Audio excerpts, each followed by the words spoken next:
Welcome back, and yes, John's reminding me that if you've seen one family in business, you've seen one family in business. That's right. Yeah, but and we're talking about the different questions. We're talking about the individuals. But when you've got here, I go, but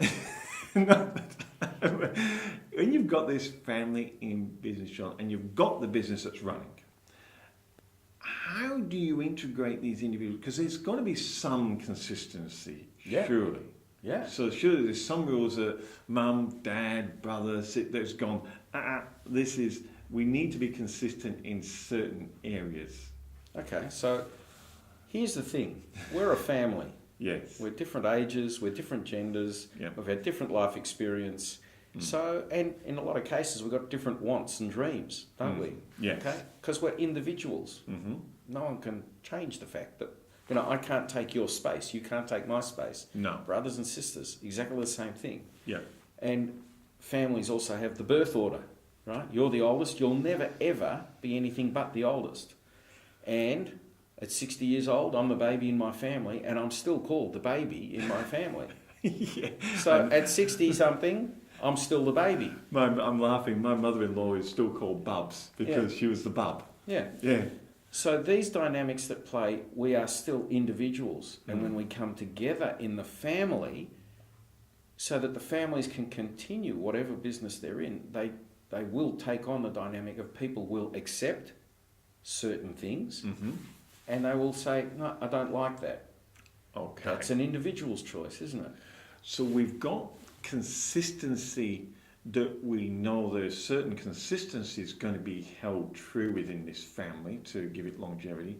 But as you said, once the individuals come in, we have to have the flexibility for, I'm trying to think of a lack of a better word, allow variety, allow certain changes in at certain points.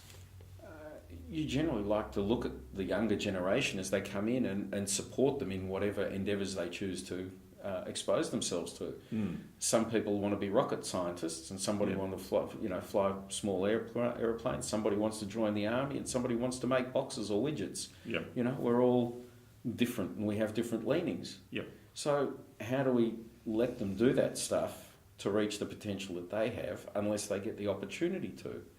And we may say, no, we would rather have them working in the business because we can teach them what we think they need to know. That already has well, hang on, does that really mean they get to choose what they want to do? They don't even necessarily get to choose which school they go to. No, normally when you're growing up, I'm smiling because you're going to put them in, then go, we love you so much, come in here, but let us just remodel you so you fit. Sounds like what my wife said about us when we're getting married. You'll be perfect once I've fixed you, she said. That's right. Yeah. But you probably said the same thing. Yeah.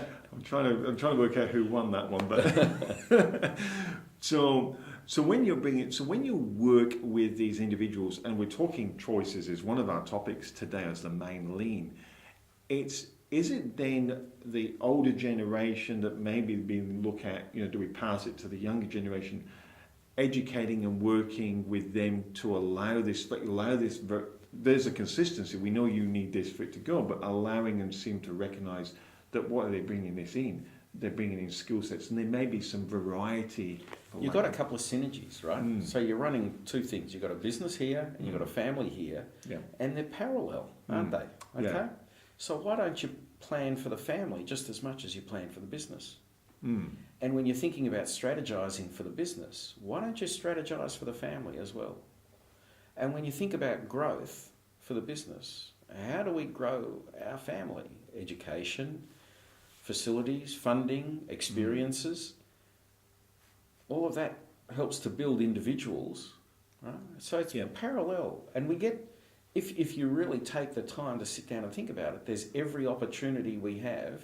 It may only take once a week, once a month, maybe an hour, once every 6 months to sit down and say, where do we think? And let the old and the young all share their conversations so that we can at least get a feel for who's interested in doing what. Do you find that when you work and you help people get to these spaces, because they're difficult to get to by yourself? Look, I'll admit that myself from experience, and having someone like yourself who is skilled in mentorship and facilitating this type of process, do you find that as this starts to unfold, there's stronger connections within all members of the family, whether in or out? I've got to tell you, these kind of processes, they're not a quick fix. No. They're not a silver bullet.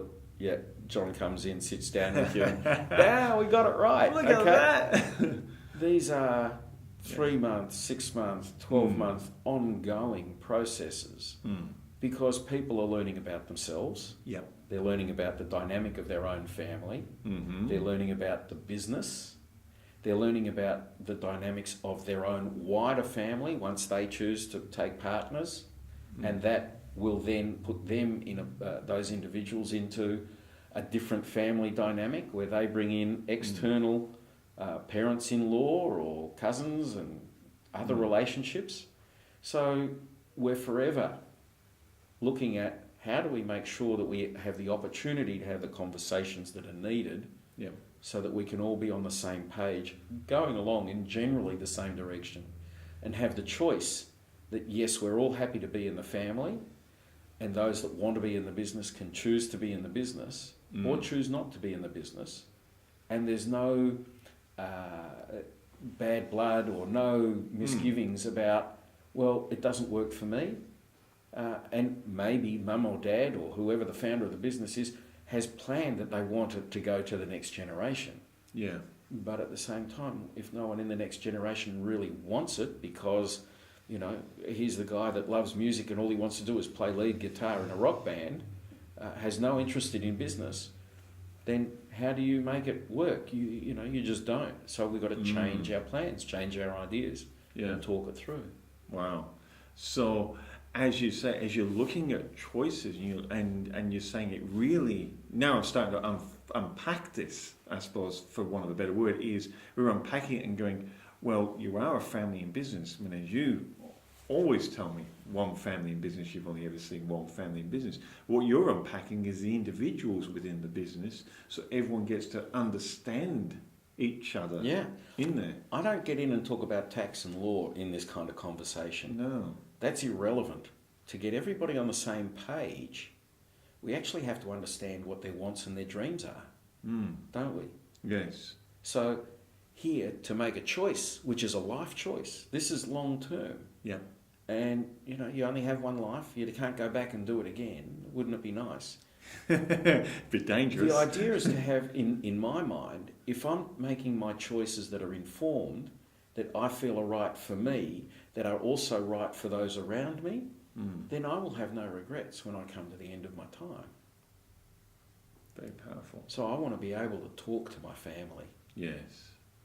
And I guess, and I'm reflecting back of when you told me, and because you've actually been through the process and buying your own family business, and you actually took those steps of going through and saying, no, I'm going to do this correctly for my family and my family's close. You went to mum, and then you went to eldest sister, then the next sister. So you made sure that the respect, because you understood your family.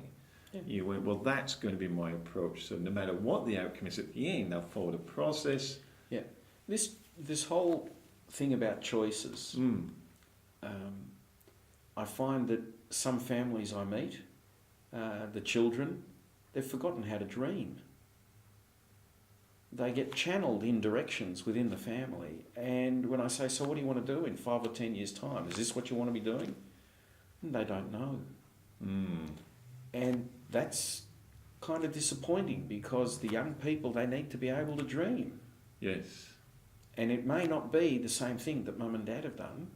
Okay. Some kids have potential to take an existing business and say, okay, well, this business is in its very mature stage now, so business has changed, the dynamics of business have changed, and I think we need to rejuvenate it, to change it and refresh it. Yeah. But I think I can do it by doing this, this and this, and it will morph into a new business that will be growing in a different direction. Wow. But mum and dad can stifle that if they don't know how to adopt it or work with it. Very powerful statements. We're going to take a break and we're going to come back with understanding discovering what your dream is the individual in a family that's in business. We'll be back real soon.